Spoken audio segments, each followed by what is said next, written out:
বাবা কিছু বলবে বলছিলে? শারহান চৌধুরী ছেলের হাত দুটো নিজের হাতের মুঠোতে নিয়ে একটু দ্বিধা বোধ করে বলল, তোমার কাছে কিছু চাইবো, দিবে? সৌহার্দ্য ভাবলো বাবা হয়তো ওর লন্ডন যাওয়া নিয়ে কিছু বলবে, তাই সে ভাবনা চিন্তা ছাড়া বলে দিল, ওকে, বলো। শারহান চৌধুরী ছেলের হাত দুটো নিজের হাতে শক্ত করে চেপে ধরে বলল, আকরামের মেয়েটাকে বিয়ে করো তুমি?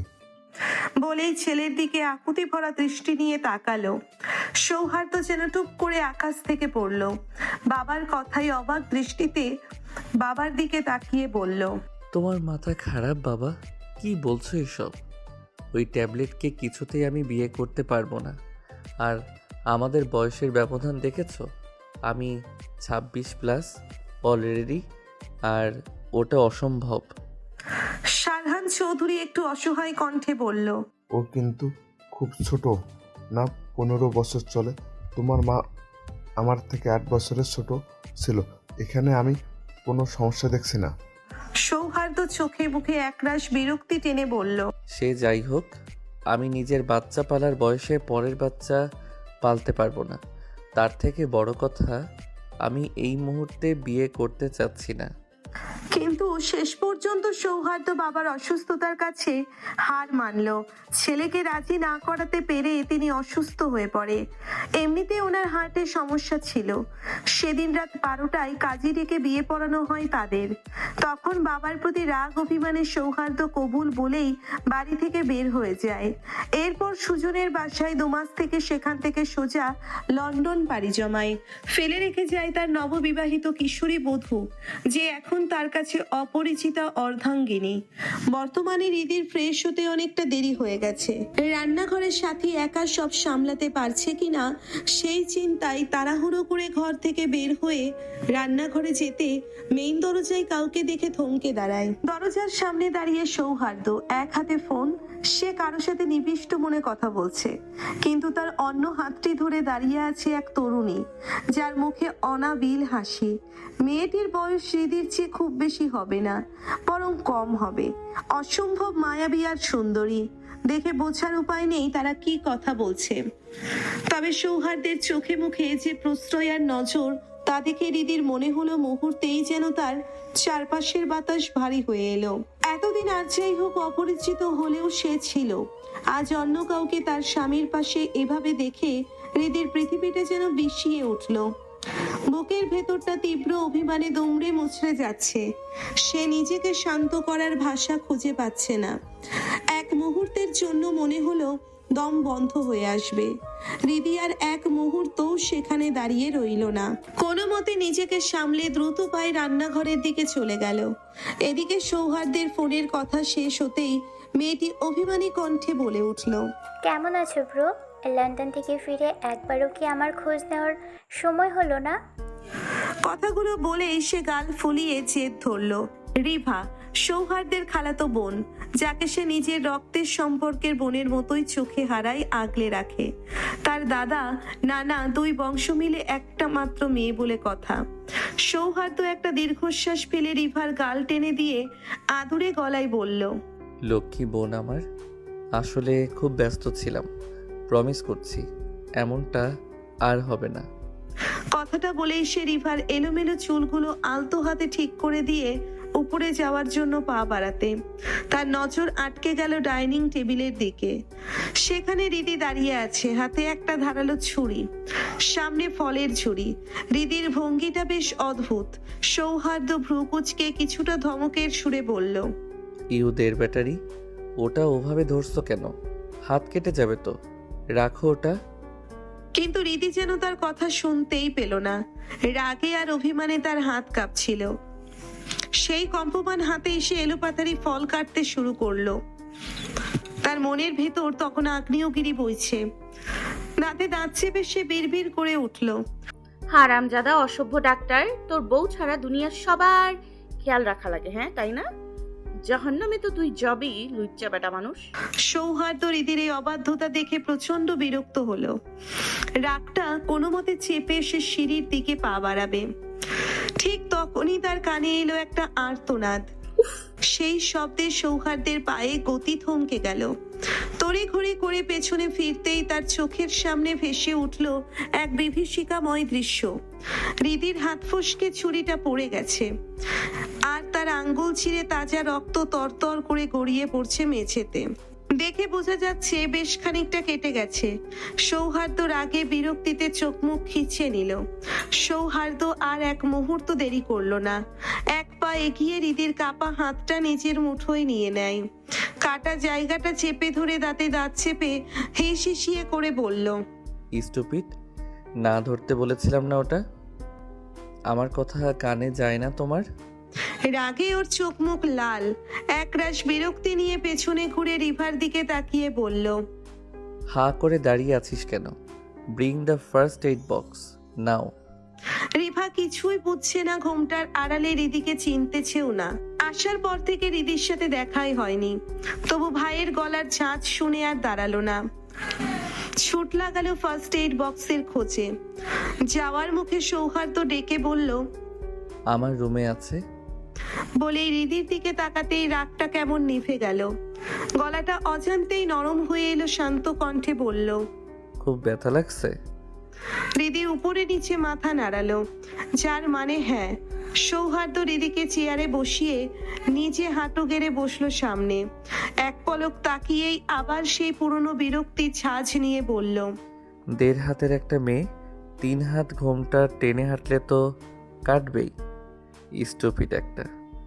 কথাটা কানে লাগলো হৃদির। রাগে গা জ্বলে গেল, মুখে বলতে পারছে না, তাই মনে বিষ ঝাড়লো। হয়েছে তো তোর জন্যই, অসভ্য ডাক্তার কোথাকার। ঠিক তখনই রিভা বক্স নিয়ে হাজির। সৌহার্দ্যের দিকে বাড়িয়ে দিল চুপচাপ। সৌহার্দ্য একটাও কথা না বলে যত্ন করে কাটা জায়গাটা মুছে ব্যান্ডেজ করে নিল। কাজ শেষ করে উঠে দাঁড়ালো। কোনো দিকে না তাকিয়ে চলে যেতে নিলে পেছন থেকে ভেসে আসলো রিভার কৌতূহলপূর্ণ কণ্ঠস্বর। রিভা পেছন থেকে ডেকে বলল, ভাইয়া, মেয়েটা কে? সৌহার্দ্য থামলো, ঘাড় ঘুরিয়ে হৃদির দিকে তাকালো এক পলক। রাগ আর বিরক্তি মিশিয়ে দাঁতে দাঁত চেপে বলল, মিউট 1.5 ব্যাটারি। বলেই হনহন করে বেরিয়ে গেল ঘর থেকে। এদিকে রিভা বোকার মতো তাকিয়ে আছে, কিছুই মাথায় ঢুকলো না। আর দিদি ঘোমটাটা টেনে সরিয়ে দিল এক টানে। রাগে গাল কান লাল করে কিরমির করে বলল, অসভ্য লুচ্চা ডাক্তার, আর একবার যদি সবার সামনে আমাকে 1.5 ব্যাটারি বলিস, মুখ ভেঙে দিব একদম। রিদি ঘোমটা সরাতেই রিভা অবাক হয়ে দৌড়ে এসে জাপটে ধরলো। রিদি কিছু বুঝে ওঠার আগেই এলোপাথারি চুমু দিতে দিতে আবেগে গলে গিয়ে বলল, ও ভাবি, তুমি কি কিউট। তারপর একটু কৌতূহল নিয়ে চোখ বড় করে বলল, এভাবে ঘোমটা পড়েছিলে কেন? আমি চিনতেই পারিনি। হঠাৎ কেউ ওভাবে জাপটে ধরাতেই হৃদির বুকের ভেতরটা কেঁপে উঠল। হকচকিয়ে গিয়ে এক মুহূর্ত থমকে রইল। কোন রকম নিজেকে স্বাভাবিক করে হৃদি একটু অবাক হয়ে বলল, আমাকে চিনো তুমি? রিভা ওভাবে জাপটে ধরে রেখে বলল, ইস, চিনব না কেন? আমার ব্রোর একমাত্র বউ। আর মাম তো কত পিক পাঠিয়েছে, তোমার আমার মুখস্থ হয়ে গেছে। হৃদি রিভাকে না চিনলেও রিভা হৃদিকে ঠিকই চেনে, কারণ শাহিদা চৌধুরী বোনের কাছে অসংখ্য ছবি পাঠিয়েছে। হৃদি ঠোঁটের কোণে মিষ্টি হাসি ফুটিয়ে তো হাতে রিভাকেও জড়িয়ে ধরলো। হৃদি তখন রাগ আর অভিমান বুকের ভেতর পুষে রান্নাঘরে চলে গেলেও সেখানে মন টিকলো না। ফল কাটার বাহানাটা ছিল নিছকই ছলনা। আসল উদ্দেশ্য ছিল একবার আড়াল থেকে দেখা ওরা কি করছে। হৃদি প্রথমে না বুঝলেও পরে বুঝতে পারলো সে যেমন ভাবছে তেমন কিছু না। তখন মনটা একটু হালকা হলো ঠিকই, কিন্তু সৌহার্দ্যের উপর দিনের পর দিন জমে থাকা চাপা ক্ষোভটা কিছুতেই যাচ্ছিল না। তার মধ্যে সৌহার্দ্য যখন ছুরিটা যত্ন করে রাখতে বলল, হৃদির রাগটা দপ করে জ্বলে উঠল। এতদিন ছাত্রী প্রতি কেয়ার ছিল, এখন যাকে সে কাজের মেয়ে ভাবছে তার প্রতিও এত কেয়ার দেখে ভেতরটা জ্বলে গেল। আর সেই জ্বলুনিটাই রাগ হয়ে ওর আচরণে বহিঃপ্রকাশ ঘটালো। সেদিনের পর একটা মাস কেটে গেছে। আজ ঠিক 1 মাস হলো সৌহার্দ্য দেশে নেই। সেই দিন রাত দেখিয়ে বাড়ি থেকে বের হয়েছিল, আর ফেরেনি। হৃদি সকালে উঠে জানতে পারে সৌহার্দ্য নাকি কোনো জরুরি কাজে দেশের বাইরে চলে গেছে। তবে কবে ফিরবে কেউ জানে না। রিভার মা রাবেয়া শেখও গ্রামে চলে গেছেন, কিন্তু রিভাকে হৃদি যেতে দেয়নি। মেয়েটাকে দেখলেই নিজের ছোট বোনটার কথা মনে পড়ে যায়, বুকের ভেতর ভীষণ মায়া লাগে। তাই রাবেয়া শেখের কাছে কাকুতি মিনতি করে রেখে দিল। উনিও হৃদির কথা ফেলতে পারেননি। হৃদির আচার ব্যবহারে উনি নিজেই ভালোবেসে ফেলেছেন মেয়েটাকে। সেদিন তো তিনি স্পষ্ট বলেই দিলেন, আমার এখন থেকে 2 মেয়ে। যদি সৌহার্দ্য হৃদিকে কষ্ট দেয় তাহলে ওই অসভ্য ছেলের কাছে হৃদিকে রাখব না, নিজের কাছে লন্ডনে নিয়ে যাব। সেদিন হৃদি খুশিতে কেঁদে ফেলেছিল। বাবা মার পর কেউ তাকে এত ভালোবাসা দিল। দুনিয়ায় এত ভালো মানুষ আছে, শাশুড়ি আর তার বোনকে না দেখলে বোঝাই যেত না। আজ ভোর থেকেই চৌধুরী বাড়িটা কেমন যেন থমথমে আর সরগরম একসাথে। বিশাল আয়োজন চলছে উঠোন জুড়ে। আজ শাহজাহান চৌধুরীর বাবা শাহজাহান চৌধুরীর মৃত্যুবার্ষিকী। প্রতি বছর এই দিনটাই শাহজাহান চৌধুরী আত্মীয় স্বজন পাড়া প্রতিবেশী কাউকে বাদ রাখেন না। বিশাল আয়োজন করে খাওয়া দাওয়ার ব্যবস্থা করেন। বাড়িতে সকাল থেকে হাঁপ ছেড়ে বাঁচার ফুরসত নেই হৃদি আর সাথীর। দুপুরের খাওয়ার আয়োজন বাহিরে হলেও মেহমানের নাস্তা পানির দায়িত্বটা কাঁধে তুলে নিয়েছে ওরাই দুজন।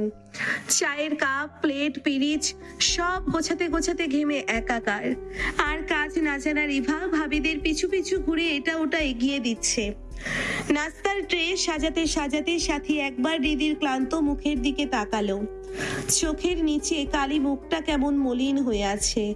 ওর দিকে তাকিয়ে নরম গলায় বলল, তুই যা, এবার তৈরি হয়ে নে, দুপুরের খাওয়া সময় হয়ে গেছে। আর কেউ নাস্তা খাবে না, বাকিটা আমেনা খালা সামলে নেবে। হৃদি মাথা নাড়িয়ে সাই দিল। ওড়না ঠিক করতে করতে পা বাড়াবে এমন সময় পেছন থেকে ভেসে এলো তীক্ষ্ণ গলা। রিমা চৌধুরী দাঁড়িয়ে আছেন দরজায়, ঠোঁটে বিদ্রুপের হাসি দিয়ে বলল, ও আর কি করতে তৈরি হবে, যেমন আছে তেমনই ঠিক আছে। তৈরি হয়ে রং দেখাবে কাকে শুনি? কথাটা শেষ না হতেই আরেকটা গলা এসে ছুরির মতো বিঁধল। রায়েদা শেখ গ্রাম থেকে আজ সকালেই দাওয়াতে এসেছেন। রিমা চৌধুরীর দিকে না তাকিয়েই বললেন, ওর যেমন রং দেখানোর কেউ নেই, তোমার তো কেউ নেই আপা। ভাইজান মাসে 2 দিনও থাকে না, তবুও তুমি পটের বিবি সেজে বসে থাকো। কোনো উত্তরের অপেক্ষা না করে হৃদির হাতটা শক্ত করে ধরে টেনে নিয়ে গেলেন নিজের সাথে। পেছনে দাঁড়িয়ে রিমা চৌধুরীর গা জ্বলে উঠল। মুখের উপর কথা বলা এই মহিলাটাকে একদম সহ্য হয় না ওনার। রাগে নাকের পাটা ফুলে উঠল, কিন্তু পাল্টা কিছু বলার আগেই রায়েদা শেখ হৃদিকে নিয়ে চলে গেছে। রায়েদা শেখ হৃদির হাত ধরে নিজের ঘরে নিয়ে এলেন। আলমারির শাড়িগুলো একটু একটু করে দেখে শেষে তুলে নিলেন হালকা কলাপাতা রঙের একটা শাড়ি। নিজের হাতে যত্ন করে পরিয়ে দিলেন। আঁচলটা কাঁধে ঠিক করে কপালে একটা আদরের চুমু দিলেন। মাশাল্লাহ, আমার মেয়েটাকে কি সুন্দর লাগছে, আল্লাহ কারো নজর থেকে বাঁচাক। রিভা পাশ থেকে ফিক করে হেসে বলল, মা, কারো নজর না লাগলেও তোমার ছেলের নজর ঠিকই লাগবে। ভাবিকে তো একদম পরীর মতো লাগছে। কথাটা শুনে হৃদি লজ্জায় চোখ নামালো। বুকের ভেতরটা কেমন হু হু করে উঠল। মনে মনে বলল, আমার সেই কপাল নেই, বেয়াদ্দব লোকের নজর সব সময় বাইরে থাকে। মনের কথাগুলো মনে চেপে আবার ছুটলো ডাইনিং এর উদ্দেশ্যে। নিকটস্থ আত্মীয় স্বজন যারা, তারা বাড়ির ভেতরে খাবে, কার কি লাগে দেখতে হবে। সবার খাওয়া শেষ হতে বিকেল গড়িয়ে গেল। আত্মীয় স্বজন যে যার মতো চলে গেল। বাড়িটা আবার নিস্তব্ধ। শুধু রিমা বেগমের বাড়ির লোক আর রায়েদা শেখ রয়ে গেলেন। আজ রাতটা বোধ হয় এখানেই কাটবে ওনাদের। সন্ধ্যা নামতেই ড্রয়িং রুমটা জমে উঠেছে। ছোট বড় সবার হাসি গল্পে ঘর সরগরম। সাথী হৃদির রেতে চা নাস্তা নিয়ে একে একে সবার সামনে রাখছে। মুখে হাসি কিন্তু চোখে ক্লান্তি লুকানো। রিমা চৌধুরীর বোন সোহানা বেগমের সামনে এসে কাপটা বাড়িয়ে দিতেই উনি মুখ বাঁকিয়ে ঝাঁঝের সাথে বলে উঠলেন, আমি চা খাই না, আমার জন্য কফি নিয়ে এসো। হৃদির বুকের ভেতরটা মুচড়ে উঠল। রাগে গাল কান গরম হয়ে যাচ্ছে, তবু দাঁতে দাঁত চেপে চুপ করে রইল। কিছু না বলে পেছন ঘুরে চলে যেতে পা বাড়ালো। পেছন থেকে তখন সোহানা বেগমের বিদ্রুপের টিপ্পুনি কেটে বলল, এমন বউ সেজে ঘুরে বেরিয়ে লাভ কি বাপু? সৌহার্দ্য তো ফিরে। কথাটা শেষ আগে ভেসে এলো এক গম্ভীর দৃঢ় পুরুষালী কণ্ঠস্বর। প্রতিটি শব্দ যেন বরফের মতন ধারালো। No one has the right to talk about Sohardo Chaudhury's wife unless he allows it. পুরো ড্রয়িং রুমে মুহূর্তের মতন পিনপতন নিস্তব্ধতা নেমে এলো। সোহানা বেগমের যে কণ্ঠস্বরটি এতক্ষণ বিদ্রুপে মুখরিত ছিল তা যেন নিমেষেই জমে বরফ হয়ে গেল। ঘরের বাতাস ভারী হয়ে উঠল এক অজানা আতঙ্কে। সবাই হতবাক হয়ে দরজার দিকে তাকালো। সেখানে দাঁড়িয়ে আছে সৌহার্দ্য, পরনে কালো রঙের একটি ফর্মাল শার্ট, হাতাগুলো কোনোই পর্যন্ত গোটানো। চোখের ওপর হালকা ক্লান্তির ছাপ থাকলেও চাহনিতে এক তীব্র আগ্নেয়গিরির তেজ। তার উপস্থিত যেন ঘরের তাপমাত্রা কয়েক ডিগ্রি কমিয়ে দিল। সৌহার্দ্য কারোর দিকে না তাকিয়েই সরাসরি এগিয়ে সোহানা বেগমের সামনের সোফায় গিয়ে বসলো। পায়ের ওপর পা তুলে বড্ড অবহেলায় যেন গোটা পরিস্থিতিটাকে তুচ্ছজ্ঞান করছে সে। সোহানা বেগমের দিকে স্থির দৃষ্টি রেখে অত্যন্ত শান্ত অথচ ধারালো গলায় বলল, কি যেন বলছিলেন? Say it in front of me. বলুন, এখন তো সামনেই আছি। সোহানা বেগম ভয়ে শুকনো ঢোক গিললেন। এই ছেলেটার রাগের ধরন তার অজানা নয়। অতীত নিজের ছেলের সঙ্গে সামান্য বল দিয়ে ঝগড়া হওয়ার পর যে ভয়াবহ পরিণতির সাক্ষী তিনি হয়েছিলেন তা আজও তার মেরুদণ্ডে শিহরণ জাগায়। আর ভাষার ধার, সেটা তো আর ভয়ঙ্কর। তিনি ভয়ে কুকড়ে গিয়ে তোতলামি করে বললেন, না তো বাবা, আমি কি বলবো? তুমি বোধহয় ভুল শুনছো। সৌহার্দ্য প্রকুচকে থাকলো কিছুক্ষণ, তারপর চোয়াল শক্ত করে বজ্রের মতো গর্জিয়ে ওঠা কণ্ঠে বলল, what are you trying to say that I can't hear properly? মহিলা ভয়ে কাঁপছেন, অসহায় চোখে এদিক ওদিক তাকাচ্ছেন। যদি কেউ তার হয়ে একটা শব্দ উচ্চারণ করে, কিন্তু সবাই পাথরের মূর্তির মতো নির্বাক। আরবান ঠোঁট টিপে মুচকি হাসছে। সে ভালোভাবেই চেনে তার এই খালাকে। আজ ঠিক সময়ে সৌহার্দ্য না এলে হয়তো তারা প্রতিবাদ করত। যেখানে সৌহার্দ্য আছে সেখানে অন্য কারো কিছু বলার প্রয়োজনই পড়ে না। এদিকে হৃদি সুযোগ বুঝে ঘোমটা টেনে কোনো মতে ঘর থেকে সরে যেতে চাইল, কিন্তু তার আগেই সৌহার্দ্যের ঘর কাঁপানো গম্ভীর ধমক আছড়ে পড়ল তার পিঠের ওপর। ইউ ঘোমটাওয়ালি Mrs half battery, don't you dare move from there. কথাটা শেষ করেই সৌহার্দ্য কোনো কিছুর তোয়াক্কা না করে হৃদির হাত ধরে হ্যাচকা টানে তাকে নিজের কোলে বসিয়ে নিল। শক্ত করে জড়িয়ে ধরল তার কোমর। সোহানা বেগমের দিকে বিরক্তির দৃষ্টিতে তাকিয়ে সে গম্ভীর গলায় বলল, কি যেন বলছিলেন? ফিরে তাকায় না? এই তো আপনার সামনেই কোলে তুলে নিলাম। এর থেকে বেশি কিছু করাটা এখানে সম্ভব না। আমি আবার ভদ্র ছেলে, আর সবার সামনে লজ্জা শরমের একটা ব্যাপার তো থাকেই।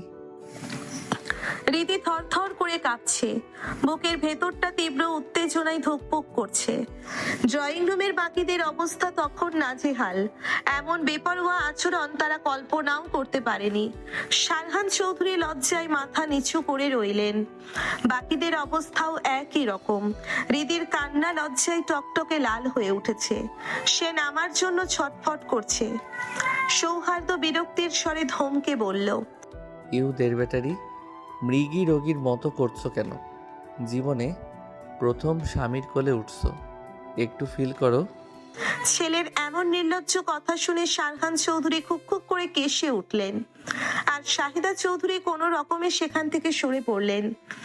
সবার সামনে সৌহার্দ্যের এমন নির্লজ্জ কথা শুনে হৃদির লজ্জায় সারা শরীরে এক তীব্র শিহরণ খেলে গেল। মুহূর্তেই তার সমস্ত শরীর নিস্তেজ হয়ে এলো।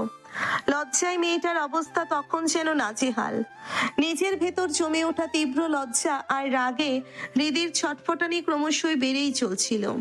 এমনটা কেবল ওই বেয়াদব লোকের দ্বারাই সম্ভব। হৃদির ছটফটানিতে বিরক্ত হয়ে সৌহার্দ্য হৃদিকে ছেড়ে উঠে দাঁড়ালো। চোখে মুখে রাগ আর বিতৃষ্ণা মিশিয়ে সোহানা বেগমের দিকে তাকিয়ে কঠিন গলায় বলল, বাড়ির বাইরে হোক বা ভেতরে, আমার বউকে নিয়ে বাজে মন্তব্য করার আগে নিজের শরীরের অর্গানগুলো ঠিক রাখার ব্যবস্থা করে নেবেন। বলেই আরো কারো দিকে না তাকিয়ে হনহন করে ওপরের দিকে চলে গেল সে। হৃদির বুকের ভেতরটা তখনও ধুকপুক করছে, যেন এক চিলতে ঝড় বয়ে গেছে তার ওপর দিয়ে। নিজের অজান্তেই হাতটা বুকের ওপর চেপে ধরল সে। লজ্জায় তার মুখটা টমেটোর মতো লাল হয়ে আছে, মনে হচ্ছে গাল দিয়ে যেন আগুনের হলকা বেরোচ্ছে। সৌহার্দ্যের সেই আকস্মিক স্পর্শের রেশ এখনো তার শরীরের প্রতিটি কোণে লেপ্টে আছে, শিহরণ জাগিয়ে দিচ্ছে বারবার। তার কেবলই মনে হচ্ছে সৌহার্দ্য কি তবে তার মুখটা দেখে ফেলেছিল? যদিও ঘোমটাটা টানা ছিল, তবুও ভয় আর লাজ মিলেমিশে একাকার তার অনুভূতি। ওর ভাবনার মাঝে রিভা এসে হৃদির পিঠে এক চিমটি কেটে দুষ্টু হেসে বলল, উফ, আমার ভাইয়াটা তো দেখছি আজ তোর রোমান্টিক। যেভাবে হুট করে কোলে তুলে নিল, ইস, সিনেমার দৃশ্যটাকেও হার মানাবে। রিভার কথার রেশ কাটতে না কাটতেই সাথী এসে যোগ দিল। হৃদির হাতটা ধরে দুষ্টুমির হাসি হেসে বলল, বাহ, ড্রয়িং রুমের যদি এই অবস্থা হয় তবে বেডরুমে গিয়ে না জানি কি হবে। বলেই হৃদিকে একটা চোখ টিপে দিল সে। ওদের এমন খোঁচা মারা কথাই হৃদির কান দিয়ে যেন ধোঁয়া বের হতে শুরু করলো। লজ্জায় সে কোথায় লুকোবে ভেবে পাচ্ছে না। মনে মনে সৌহার্দ্যকে উদ্দেশ্য করে বেশ খানিকটা গালমন্দ করলো সে। কি বেয়াদব আর নির্লজ্জ লোক, আমাকে এমন লজ্জায় ফেলে দিয়ে নির্বিকার ভাবে চলে গেল, যেন কিছুই হয়নি। দুপুরে ভারী খাওয়ার ফলে রাতে আর কেউই তেমন কিছু খেলো না। শুধু হৃদি ওর শাশুড়ির ডায়াবেটিসের কথা মাথায় রেখে দুটো রুটি তৈরি করে দিল। রান্নার পাট চুকিয়ে আমেনা খালাকে দিয়ে সে সব গুছিয়ে রাখলো। এরপর হৃদি আমেনা খালাকে পাঠালো সৌহার্দ্যের কাছে জানতে ও কিছু খাবে কিনা।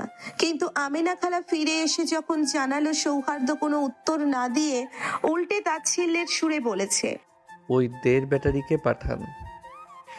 হৃদির মনের ভেতর রাগের এক দহন শুরু হলো।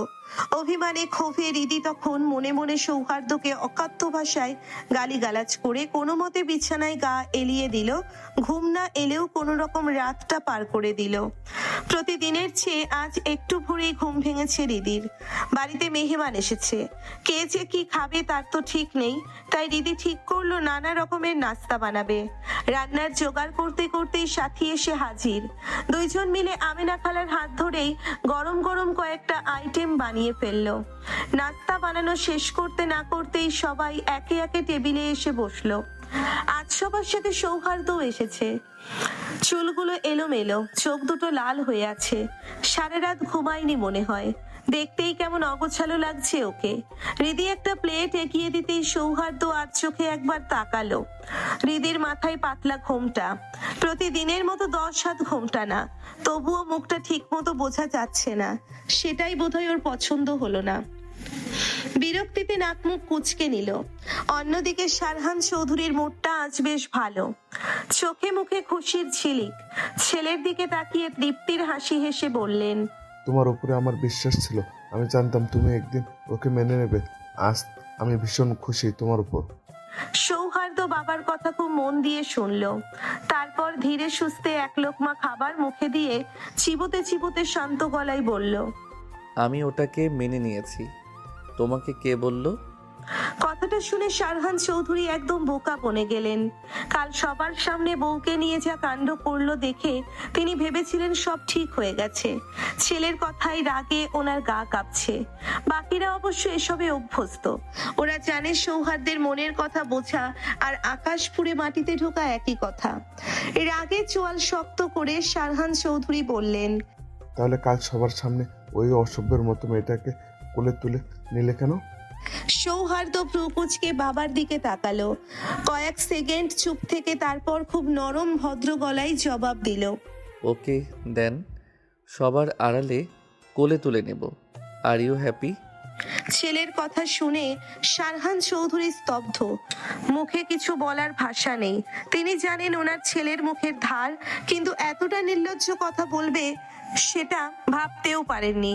রাগে লজ্জায় দাঁতে দাঁত চেপে বিড়বিড় করে বললেন, অসভ্য ছেলে। ওদিকে আরহান খাবার মুখে দিচ্ছিল। ভাইয়ের মুখে এমন কথা শুনে খাবার আটকে গেল গলায়। কাঁদতে কাঁদতে অবস্থা খারাপ। সাথী দৌড়ে পানি এগিয়ে দিয়ে পিঠ মালিশ করে দিল। হৃদির তখন ইচ্ছে করছে মাটিটা 2 ভাগ হয়ে যাক, সে এক ছুটে তার ভেতরে ঢুকে পড়ুক। এত বেহায়া নির্লজ্জ পুরুষ মানুষ সে জীবনে দেখেনি। লজ্জায় অপমানে গাল দুটো আগুন হয়ে গেছে ওর। সেখানে এক মুহূর্তও দাঁড়াতে পারলো না। কাঁপা কাঁপা পায়ে কোনো মতে রান্নাঘরের দিকে পালিয়ে গেল। এই মানুষটার সামনে থাকলে আল্লাহ জানে আবার কি শুনতে হয়। হৃদি চলে যেতেই সৌহার্দ্য চেয়ার ছেড়ে উঠে দাঁড়ালো। টিস্যু দিয়ে মুখটা মুছতে মুছতে একবার রান্নাঘরের দিকে তাকালো। সাথীর দিকে তাকিয়ে গম্ভীর গলায় বলল, ভাবি 1 কাপ কফি পাঠিয়ে দেন। কথাটা বলেই আর এক মুহূর্ত দাঁড়ালো না। কারো দিকে না তাকিয়ে ভারী পায়ে সিঁড়ি বেয়ে উপরে উঠে নিজের ঘরের দিকে চলে গেল। লজ্জায় হৃদির মুখটা টকটকে লাল। রান্নাঘরের এক কোণে মাথা নিচু করে দাঁড়িয়ে আছে সে। সাথী 1 কাপ ধোয়া ওঠা কফি বানিয়ে ঠোঁটে দুষ্টু হাসি ঝুলিয়ে হৃদির সামনে ধরলো। তারপর চোখ টিপে বলল, যান ম্যাডাম, আপনার বর অপেক্ষা করছে, কফি পাঠাতে বলল। সাথীর খোঁচা খেয়ে হৃদি লজ্জা পেলেও সেটা গিলে ফেললো। মুখ বাঁকিয়ে বলল, আমি পারবো না ভাবি, তোমার ওই অসভ্য দেবরের জন্য আমি কফি নিয়ে যাব না। আমেনা খালাকে পাঠাও। আমিনা খালা কথাটা শুনেই মুখটা কালো করে ফেললেন। প্রতিবাদের সুরে বললেন, আমি বাপু নিতে পারুম না। তোমার জামাই মুখটারে এমন বানায় রাখে যেন হের হাগা কষা হয়েছে। আমার ডর লাগে। আমিনা খালার কথা শুনে হৃদি হাসিটা কোনো মতে চেপে রাখলো, কিন্তু সাথী আর পারল না। হো হো করে হেসে উঠল। ওদের হাসি দেখে আমিনা খালা এবার একটু আফসোস করে বললেন, এমন সুন্দর একটা পোলা মুখটা সারাদিন কালা কইরা রাখে কেন আল্লাহ জানে। একটুখানি হাসলে না জানি কত সুন্দর লাগতো। বলতে বলতেই নিজের মনেই মাথা নাড়তে লাগলেন উনি। শেষমেশ উপায় না পেয়ে হৃদি কাঁপা কাঁপা বুক নিয়ে সৌহার্দ্যের ঘরের দরজা পর্যন্ত গেল। হাতে ধরা কফির কাপটা থরথর করে কাঁপছে, চলকে পড়ে যাবে যেন। দরজার ওপাশে পা রাখার সাহসটুকুও মরছে বারবার। বুকের ভেতরটা যেন হাতুড়ি পেটাচ্ছে। ধূপ ধাপ ধূপ, মনে হচ্ছে হৃৎপিণ্ডটা এখনই বুক ফুঁড়ে বেরিয়ে আসবে। নিঃশ্বাস নিতে পারছে না। কাঁপা ভাবনার মাঝেই হঠাৎ ভেসে এলো সৌহার্দ্যের গম্ভীর কঠোর কণ্ঠস্বর। শব্দগুলো দরজা ভেদ করে সোজা বুকের ভেতর গিয়ে বিঁধল। I want you in this room now. কথাগুলো বাতাসের ভেতর দিয়ে তীরের মতো এসে হৃদির কানের পর্দায় লাগতেই বুকের ভেতরটা হঠাৎ খালি হয়ে গেল। শির দ্বারা বেয়ে বরফ ঠান্ডা একটা স্রোত নেমে গেল ধীরে ধীরে। ভেতরে যাওয়া মানেই তো নিজের পায়ে হেঁটে বাঘের খাঁচার দরজাটা নিজ হাতে বন্ধ করে দেওয়া। গলা শুকিয়ে একদম কাঠ, জিভটা তালুর সাথে লেগে আছে। তবু হৃদি নিজেকে সামলালো। কাপা আঙ্গুলে আলতো করে দরজায় টোকা দিল একবার। টক টক শব্দটা ঘরের ভারী নিস্তব্ধতায় ধাক্কা খেয়ে ফিরে এলো। ভেতর থেকে কোনো সাড়া এলো না, শুধু নিস্তব্ধতা, গাঢ় চাপা দমবন্ধ করা নিস্তব্ধতা। হৃদি একটা শ্বাস নিল, তারপর ধীরে প্রায় শব্দহীনভাবে দরজাটা ঠেলে ভেতরে পা রাখলো। ঘরটা অস্বাভাবিক রকমের বিশাল। মেঝের দামি কার্পেটের দেওয়াল জুড়ে হালকা ধূসর রং। জানালার ভারী পর্দাটা অর্ধেক তোলা। বাইরের সকালের ঝকঝকে রোদ ছিঁড়ে ছিঁড়ে ঢুকে পড়েছে ঘরের ভেতর, আর ঠিক বিছানার সাদা চাদরের ওপর সোনালি রেখা এঁকে দিয়েছে। সৌহার্দ্য বিছানায় হেলান দিয়ে বসে আছে। পরনে কালো শার্ট, ওপরে 2টো বোতাম খোলা। হাতে ল্যাপটপ, নীলছে আলো। তার ধারালো চোয়াল গম্ভীর চোখ মুখটাকে আরো অচেনা, আরো বিপজ্জনক করে তুলেছে। হৃদি দরজা ঠেলতেই সে একবার চোখ তুলে তাকালো, শুধু একবার। তারপর নিঃশব্দে ল্যাপটপটা পাশে সরিয়ে রাখলো, কিন্তু চোখ সরালো না। সেই স্থির গভীর পড়ে ফেলার মতো চোখ হৃদির ওপরই আটকে রইল। হৃদি সাহস করে চোখ তুলতে পারছে না। মেঝের দামি কার্পেটের জটিল নকশার দিকে তাকিয়ে আছে এক দৃষ্টিতে। বুকের ভেতর হৃৎপিণ্ডটা দ্রাম দ্রাম করে লাফাচ্ছে। পা দুটো থরথর করে কাঁপছে। মনে হচ্ছে এই বুঝি মেঝের ওপরই হাঁটু মুড়ে বসে পড়বে। দাঁড়িয়ে থাকার শক্তিটুকুও যেন নিঃশ্বাস হয়ে আসছে। কোনো রকমে কাঁপা কাঁপা হাতে ট্রে থেকে কফির কাপটা নামিয়ে ড্রয়ারের উপর রাখলো সে। রাখার সময় চীনামাটির কাপটা কেঁপে উঠে চাপা একটা টুং শব্দ তুলল। ব্যাস এইটুকুই, এবার পালাতে হবে। এক সেকেন্ডও না দাঁড়িয়ে, কিন্তু পেছন ফেরার আগেই সৌহার্দ্যের গলার স্বর ঘরের বাতাসটাকে মুহূর্তেই জমিয়ে দিল, গম্ভীর নিচু আদেশের মতো। স্টপ দেয়ার। সৌহার্দ্যের এমন ঘর কাঁপানো ধমকে হৃদি আর এক পাও সামনে বাড়াতে পারল না। ঠিক দরজার কাছে এসে পা দুটো যেন মাটির সাথে গেঁথে গেল। বুকের ভেতরটা ধুকপুক করছে, কিন্তু মুখ দিয়ে একটা শব্দও বের হচ্ছে না।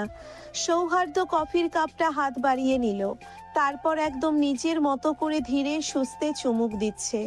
চোখটা স্থির হয়ে আছে হৃদির দিকেই, ঘোমটার আড়াল ভেদ করে যেন সে চোখের ভাষা পড়ে ফেলছে। প্রায় 10 মিনিট পর ঘরের নিস্তব্ধতা ভেঙে সৌহার্দ্য গমগমে গলায় বলল, এই যে ভালোবাসার মানুষগুলো, প্রতিদিন রোমান্টিক সব সুন্দর সুন্দর গল্প এবং পরবর্তী পার্টগুলো পেতে এখনই আমাদের স্বপ্নের গল্প চ্যানেলটিকে সাবস্ক্রাইব করে দিন। আর সাথে আমাদের গল্পগুলোতে বেশি বেশি লাইক কমেন্ট শেয়ার করে দিন। ধন্যবাদ সকলকে আমাদের স্বপ্নের গল্প চ্যানেলের সাথে থেকে আমাদের গল্পগুলো শোনা ও উপভোগ করার জন্য।